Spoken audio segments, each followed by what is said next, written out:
Good afternoon to all my viewers, this is Shivani Kapoor and आप देख रहे हैं क्रिकेट मेडन। तो भाई लीग स्टेज खत्म हो गया है, राउंड रॉबिन स्टेज खत्म हो गया है and team India is sitting at the top of the table. हमें 18 पॉइंट्स मिल गए हैं एंड हम एकदम टॉप कर रहे हैं। कोई रन रेट की परवाह नहीं, कोई किसी चीज़ की परवाह नहीं। तो इस वीडियो में हम डिस्कस करने वाले हैं कि टीम इंडिया का report card round robin stage पर अभी तक रहा एंड हम देखेंगे कि आगे जो सेमीफाइनल आने वाला है न्यूजीलैंड के अगेंस्ट, एंड अगर इंडिया वो जीतती है तो फाइनल्स ऑस्ट्रेलिया या साउथ अफ्रीका के अगेंस्ट में इंडिया के कितने चांसेस हैं। तो भाई अगर आपने अभी तक वीडियो लाइक नहीं की है तो लाइक कीजिए, चैनल को सब्सक्राइब कीजिए and let's get into when the world cup started. तो भाई India was coming out of a great win of the Asia cup. मतलब हमने 50 ऑल आउट कर दिया था एंड सिराज किंग बन गए थे इन दैट मैच जो हम एशिया कप के फाइनल्स में जीत गए थे। सिंगल हैंडेडली सिराज ने जिता दिया एंड वन साइडेड इंडिया जीत गई। तभी कुछ ऐसे पॉजिटिव वाइब्स आने लग गई थी that the Indian team is doing really well and we might just have a fantastic world cup. And actually वो फीलिंग ट्रू आई। उसके बाद ऑस्ट्रेलिया के साथ सीरीज हुई, वो सीरीज हम जीते and then the world cup started for us. तो मुझे लगता है इस पूरे वर्ल्ड कप के अभी तक जो 9 मैचेस हुए हैं, जो इंडिया सारे 9 जीत चुका है, उसमें इंडिया सिर्फ 15 मिनट के लिए थोड़ा सा ट्रबल हुआ था। वो था starting off the first match against Australia, जब ऑस्ट्रेलिया को हमने 199 में ऑल आउट किया and the Indians came in to bat. भाई हम लोग तो बहुत इंटरेस्टेड थे, हम बैठे थे एंड देख रहे थे कि भाई रोहित शर्मा एंड शुभमन गिल को डेंगू था तो ईशान किशन खेल रहे थे उस टाइम। तो ईशान किशन क्या करेंगे, तो भाई 1-0, दूसरा 0 एंड तीसरा 0। ओ भाई गॉड, पूरे इंडियंस की 140 करोड़ इंडियंस की सांसें थम गई, धड़कनें रुक गई। I mean our heart stopped beating कि भाई ये कैसा वर्ल्ड कप हो गया। अभी तो हम एशिया कप जीते थे, अभी हम ऑस्ट्रेलिया के साथ जीते थे, बट यार this is no way for the Indian batters to start. तो हम सारा पब्लिक एकदम शॉक में आ गया। चलो बॉलिंग अच्छी की, ऑस्ट्रेलिया को रिस्ट्रिक्ट कर दिया, बहुत रैंक टर्नर था, स्लो पिच थी, स्पिनिंग ट्रैक था, लेकिन दो एक्स्ट्रास गए एंड 3 zeros आ गए। एक टाइम पे हमारा स्कोर था 2 for 3, मतलब एकदम डेवस्टेशन थी। And then Virat Kohli and KL Rahul on the crease आए एंड विराट कोहली की एक बॉल ऊपर उठ गई एंड वही सब गया। हमने सोचा मैच गया, लोगों ने तो बोल दिया कि खत्म, टीवी रिमोट लाओ, एंड मिचेल मार्श ने वो कैच ड्रॉप कर दिया। मुझे लगता है कि वहीं से हमारे जो है फॉर्चून्स इस टीम के, वो फॉर्चून्स चेंज हो गए। वो कैच अगर ले लिया जाता, विराट कोहली वहां आउट हो जाते, तो शायद केएल राहुल को कोई सपोर्ट नहीं मिलता on the other end and India वो टारगेट नहीं बना पाती। तो मुझे लगता है कि Mitchell Marsh has to be the first person who has to be given credit कि उन्होंने इंडिया का लक चेंज कर दिया। And then obviously Virat Kohli and KL Rahul chased a big target. उस टाइम तो वो बहुत बिग टारगेट बन गया था क्योंकि हमारी बैटिंग ऑलमोस्ट फिनिश हो गई थी। हार्दिक पांड्या एंड जडेजा आगे रह गए थे, लेकिन 199 का स्कोर बाकी था बनाना। बट इन दोनों बैटर्स ने, एक ने 80+ बनाए, एक ने 97 बनाए एंड दे इंश्योर्ड दैट हम ये मैच नहीं हारेंगे। So that is the start of our world cup campaign. थोड़ी बहुत हलबली मची शुरू में, लेकिन एंड में सब कुछ सही हो गया, थैंक गॉड। फॉर्चुनेटली भगवान का शुक्र है, सब सही हो गया। एंड ऑस्ट्रेलिया के साथ जो बहुत बड़ा मैच एंटिसिपेटेड था कि ये इंडिया का शायद टफेस्ट मैच होगा इस टूर्नामेंट में, लीग स्टेज में स्पेशली, तो वो मैच हम जीत गए, बाय लक जीत गए, बाय हुक एंड क्रुक जीत गए, बस जीत गए यार। चलो सेकंड मैच फिर हमारा अफगानिस्तान के साथ आया। मैं वो मैच लाइव देखने गई थी स्टेडियम में, मुझे तो बहुत मजा आया, बट बहुत धूप थी एंड इंडिया की फील्डिंग आ गई, रोहित शर्मा ने बॉलिंग ले ली तो मैं थोड़ा सा गुस्सा हो गई कि भाई अगर गर्मी में बैटिंग दिखाते तो मजा आता, गर्मी भी निकल जाती, फिर अंडर लाइट्स बॉलिंग देखते। बट चलो उल्टा हुआ, Afghanistan played very well, 272 run बनाए उन्होंने हमारे अगेंस्ट। थोड़ी उसमें इंडियन बॉलिंग इनइफेक्टिव लगी, but that was largely because बहुत ज्यादा फ्लैट ट्रैक थी, कुछ भी पिच से मदद नहीं मिल रही थी एंड बॉलर्स कुछ भी नहीं कर पा रहे थे। तो उन्होंने अच्छे प्यार से आराम से रन्स बना लिए। बट जब इंडियन की बैटिंग आई तो Rohit Sharma set the stage on fire. मतलब मैंने रोहित शर्मा को कभी लाइव बैटिंग स्टेडियम में नहीं देखा था। मैंने देखते ही मेरी तो आंखें फटी रह गई, इतने लंबे छक्के अनफॉर्चुनेटली उस मैच में मैंने विराट कोहली की 50 भी देखी, लाइव देखी। नवीन उलहक को बहुत छेड़ा गया, क्राउड बहुत उनके लिए हूटिंग कर रहा था, कोहली कोहली की हूटिंग कर रहा था। And then he went on to apologise to Kohli, they smiled at each other and then Kohli ने क्राउड से रिक्वेस्ट की दैट आप प्लीज मत छेड़िए उन्हें, तंग मत करिए उनको, आराम से क्रिकेट खेलने दीजिए। तो आई think that worked out well. तो भाई लोगों, अगर कोहली द ग्रेट ने उनको माफ कर दिया है तो आई थिंक हम भी उनको माफ कर ही देते हैं। उसके बाद ज्यादा छेड़खानी नहीं हुई उनकी। Then coming up to the big daddy match जो पाकिस्तान के साथ खेला गया, एंड इंडिया वर्सेस पाकिस्तान। तो भाई मेरे पास उस मैच के सारी रिजर्वेशंस थी, होटल बुकिंग्स थी, फ्लाइट्स थी, लेकिन मुझे टिकट नहीं मिली। लास्ट डे में मेरे लिए कुछ टिकट अरेंज हुई रात को 12 बजे, लेकिन वो टिकट फिर वो फ्यूटाइल हो गई, मैं यूज नहीं कर पाई क्योंकि तब तक मैंने अपनी कैंसिलेशंस कर दी थी। तो अनफॉर्चुनेटली मेरे काफी पैसे बर्बाद हो गए उस पर्टिकुलर मैच में। बट चलो कोई नहीं, इंडियन टीम के लिए इतना सैक्रिफाइस बनता है। लेकिन कंप्लीटली वन साइडेड मैच था। 155 फॉर 2 थे पाकिस्तान, एंड उसके बाद 36 रन में उनकी 8 विकेटें चली गई। तो मतलब उनको समझ ही नहीं आ रही थी कुलदीप को कैसे खेलना है, स्पिनर्स को कैसे खेलना है। एंड देन हार्दिक पांड्या की स्टेटमेंट आई थी, यार वो तो बिल्कुल अटैक ही नहीं कर रहे थे, और जब उन्होंने अटैक करना बंद कर दिया तो हमने उन पे काउंटर अटैक कर दिया। एंड देन फिर बुमराह भी चमके, हार्दिक भी चमके, शामी भी चमके, सॉरी शामी तो खेल ही नहीं रहे थे, बट बाकी बॉलर्स चमके, एंड कुलदीप ने उनको खाई गए। सो भाई 155 फॉर 2 से 191 ऑल आउट हो गए। सो पाकिस्तान का मेजर कोलैप्स। आई थिंक उससे पहले वो 2 मैचेस अपनी जीत के आए थे, एक श्रीलंका के अगेंस्ट जहां उन्होंने वर्ल्ड रिकॉर्ड वर्ल्ड कप का बनाया था, हाईएस्ट चेस का 354 चेस कर लिया था उन्होंने, एंड नेदरलैंड से वो थोड़ा फंसा हुआ मैच था पर वो जीत गए थे। बट जो इंडिया के साथ जो हुआ, आई थिंक मेंटली वो बहुत ज्यादा उनको सेटबैक मिल गया उस मैच में, दैट 36 रन में हमारे 8 विकेट्स चले गए। सो that was a big setback for the Pakistan cricket team, and मुझे लगता है वहीं से उनका मेन डाउनफॉल शुरू हुआ।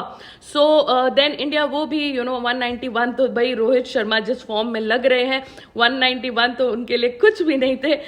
फट फट फट फट, I think he scored around 86 in that match, and बहुत जल्दी इंडिया ने प्यार से वो रन्स बना लिए। श्रेयस अय्यर ने एक 50 मारी, and it was like complete devastation, and कोई भी मौका नहीं दिया पाकिस्तानी बॉलर्स को, द वर्ल्ड क्लास बॉलर्स को कोई भी मौका नहीं दिया इन द मैच आने का, कुछ करने का। हैरिस रॉफ बहुत पिट गए, शाहिन शाह अफरीदी बहुत पिट गए, किसी को भी नहीं छोड़ा हमने। So that was another tick mark, India versus Pakistan going India's way.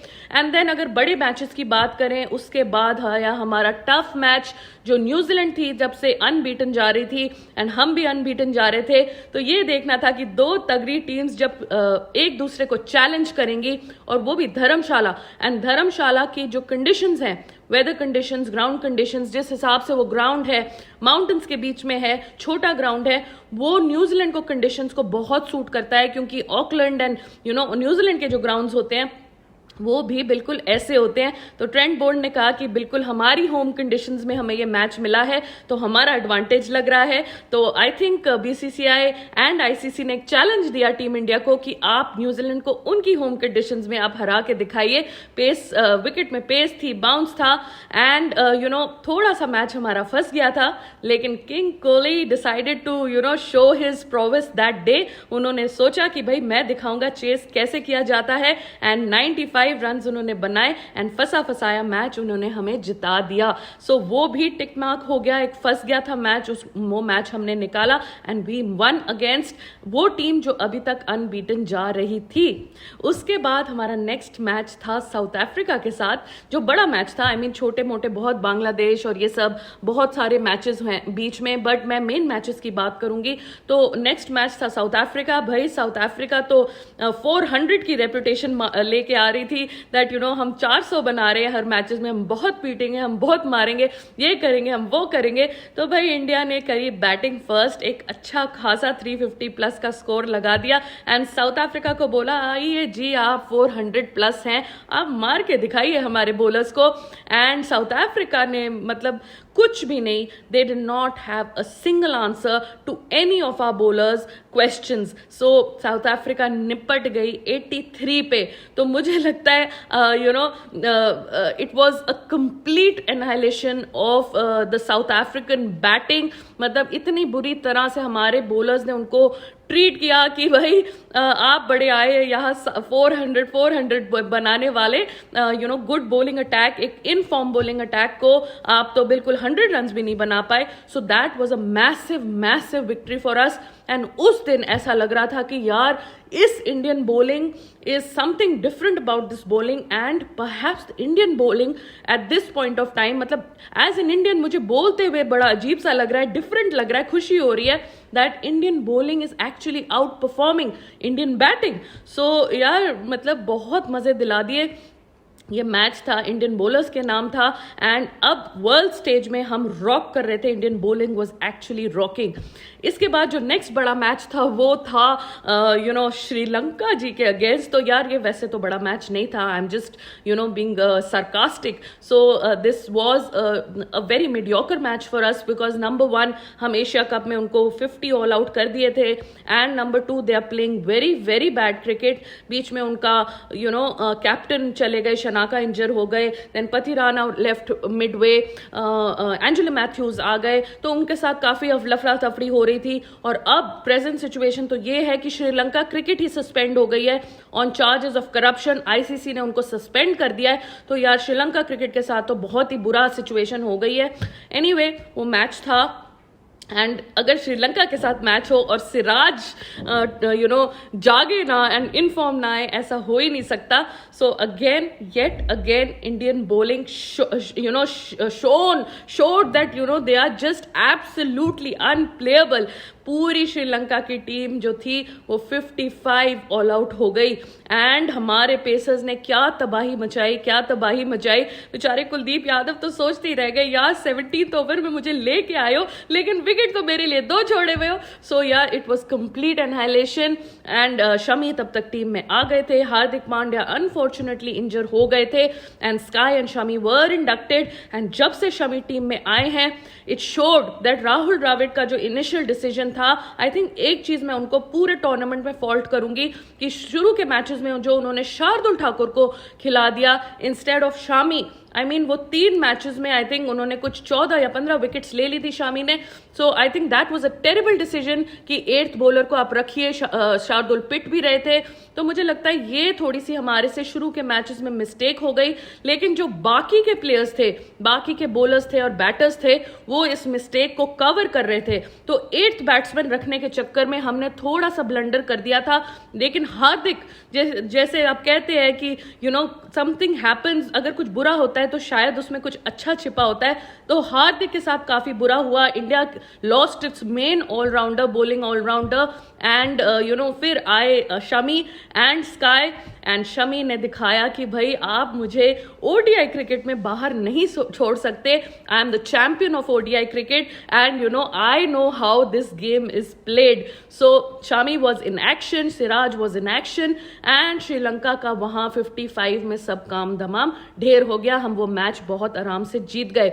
And then came the out of form but defending champions England. तो भाई इंग्लैंड ने हमारे को थोड़ा सा बैटिंग में फंसा दिया था. कुछ 250 के अराउंड कुछ हमारा स्कोर था, मे बी 230 समथिंग. तो हम थोड़ा जल्दी अपने स्टैंडर्ड से थोड़ा जल्दी आउट हो गए थे. But people were saying that the pitch is turning. And England में, लखनऊ में ये मैच था. तो वहाँ की पिच जो जनरली है स्पिनर्स को सपोर्ट करती है, स्लो विकेट होती है. सो पीपल थॉट कि आज तो इंडिया यार फंस गया. फर्स्ट इनिंग्स के बाद लोग खुश हो रहे थे. हमारे जो पाकिस्तानीज है अक्रॉस द बॉर्डर वो खुश हो रहे थे कि आज तो इंडिया पकड़ी गई, आज इंडिया की बैटिंग कोलैप्स हो गया. But they did not know that भाई विकेट था, स्लो विकेट था, टर्निंग विकेट था. एंड इंग्लैंड की तो हमारे से भी बुरी हालत होने वाली थी. 100 रन से हम उनसे जीत गए. 129 में आई थिंक हमने उनको ऑल आउट कर दिया.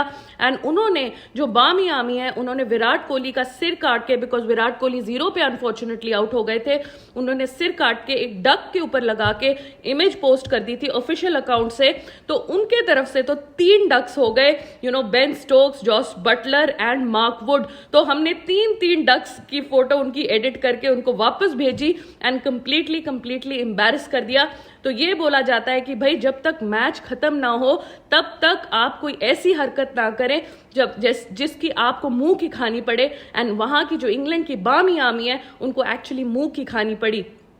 Anyway, it was a fantastic match for us. Again, our bowlers won us that match. And आपको शायद याद होगा कि कुलदीप यादव ने उसमें मेरे हिसाब से वो बॉल ऑफ द टूर्नामेंट थी जो कुलदीप यादव ने जॉश बटलर को की थी। एकदम कुछ 7.2 डिग्रीज का टर्न मिला था उन्हें, एंड जॉश बटलर को बिल्कुल समझ नहीं आया कि यार एक्चुअली उनके साथ हुआ तो हुआ क्या। एंड द वे शामी ने जो ओवर बेन स्टोक्स को कराया था, पहले 3 बॉलें बाहर गई एंड देन एक सडन बॉल अंदर आई। That was very cleverly played from Shami, and I think that was a brilliant bowling performance. अब फिर हम जब क्वालिफाई हो गए, हम सारी बड़ी टीम से जीत गए, छोटी टीम से जीत गए, एंड नेदरलैंड्स के साथ हमारा लास्ट मैच था। एंड आई थिंक मेरे हिसाब से तो भाई कुछ कम ही बॉक्सेस रह गए थे टिक होने के। 400 का भी बॉक्स हमने टिक कर लिया against Netherlands, which was fantastic. Netherlands actually हमारे अगेंस्ट 250 रन उन्होंने बना दिए। तो आई थिंक थोड़ा Indian bowlers and fielders specially chill pill लेके बैठे थे दैट आज थोड़ा रिलैक्स कर देते हैं। विराट कोहली एक विकेट ले लिए, रोहित शर्मा एक विकेट ले लिए, शुभमन गिल ने बॉलिंग कर ली, सूर्य कुमार यादव ने भी बॉलिंग कर ली, ये 2 छक्के पड़ गए उनको, बट दैट डजंट मैटर। हम 6th बॉलिंग ऑप्शन में थोड़ा लैक कर रहे हैं। तो अगर हम भाई देखा जाए तो इंडिया के बहुत पॉजिटिव्स हैं। रिपोर्ट कार्ड 90% के ऊपर मैं उनको दूंगी जो अभी तक उन्होंने अचीवमेंट की है। Their bowling is outstanding. The batsmen have either scored like half century or century. हमारे टॉप जो 6 हैं बहुत अच्छी टचवुड, बहुत अच्छी फॉर्म में है। हमारे स्पिनर्स अच्छा परफॉर्म कर रहे हैं, हमारे पेसर्स अच्छा परफॉर्म कर रहे हैं, बैटर्स अच्छा परफॉर्म कर रहे हैं, फील्डिंग भी हमारी मोर और लेस परफेक्ट ही चल रही है, एक्सेप्ट कल थोड़े से लैप्सेस हुए थे नेदरलैंड्स के अगेंस्ट जब सिराज ने 2 कैचेस छोड़ लिए थे। सो थोड़ा वहां हम लैग कर गए, but I think that was mainly because छोटी टीम के साथ मैच था तो थोड़ा कैजुअल हम हो गए थे। आई डोंट थिंक सेमीफाइनल या इवन इफ हम फाइनल में पहुंचे तो फाइनल में ऐसी फील्डिंग परफॉर्मेंस होगी। तो आप चिंता मत करिए, इंडियन टीम नोज दैट बड़ा टास्क है, बड़ा मैच है, उनको वो मैच नेक्स्ट मैच न्यूजीलैंड के साथ जीतना ही जीतना है, क्योंकि पिछले 9 मैचेस जो हैं वो एकदम बेकार हो जाएंगे अगर ये नेक्स्ट मैच हम हार गए। So many positives, the way Rohit Sharma has been giving starts to India. Except for the first match जब वो 0 में आउट हो गए थे, उसके बाद almost every match he is done really well. Big strike rate, Virat Kohli के तो क्या कहने, उनका 50th सेंचुरी ड्यू है, और अगर वो सेमीफाइनल या फाइनल में आ गया तो भाई it will be just too much to absorb. तो वो चीज लुक फॉरवर्ड करने की है। प्लस विराट कोहली के हाईएस्ट रन हो गए हैं लीग स्टेज में, डिकॉक से वो 2 रन ऊपर है, आई थिंक 593 या 594 ऐसे कोई उनके रन्स हैं, तो लीग स्टेज में वो टॉप कर रहे हैं। एंड हमारे शुभमन गिल हैं वो नंबर 1 ओडीआई बैटर बन गए हैं, जो हमारे सिराज है वो नंबर 1 ओडीआई बॉलर बन गए हैं। So all is going well, touch wood. अगर मेहनत करेंगे तो उसका रिजल्ट मिलेगा, अगर फोकस्ड रहेंगे तो उसका भी रिजल्ट मिलेगा। So not to worry, stay confident, we are doing well, and in future also जो हमारे 2 इंपॉर्टेंट मैचेस रह गए हैं उसमें भी हम पॉजिटिव वाइब्स भेजेंगे अपनी टीम को, एंड होप एंड प्रे ये करेंगे कि वो कप हमारे लिए जीत के लाए। So on that note I will close this video now. अब मैं नेक्स्ट वीडियो में इंडिया वर्सेस न्यूजीलैंड का प्री एनालिसिस करूंगी, स्ट्रेंथ एंड वीकनेसेस बताऊंगी, एंड हमें क्या करना है न्यूजीलैंड को बीट करने के लिए उसकी थोड़ी स्ट्रैटेजीज भी डिस्कस करेंगे। So thank you for watching this video, please like the video, please subscribe to the channel, and अगर आपको कंटेंट पसंद आए तो आप अपने फ्रेंड्स के साथ भी शेयर कर सकते हैं। Thank you so much for watching and take care.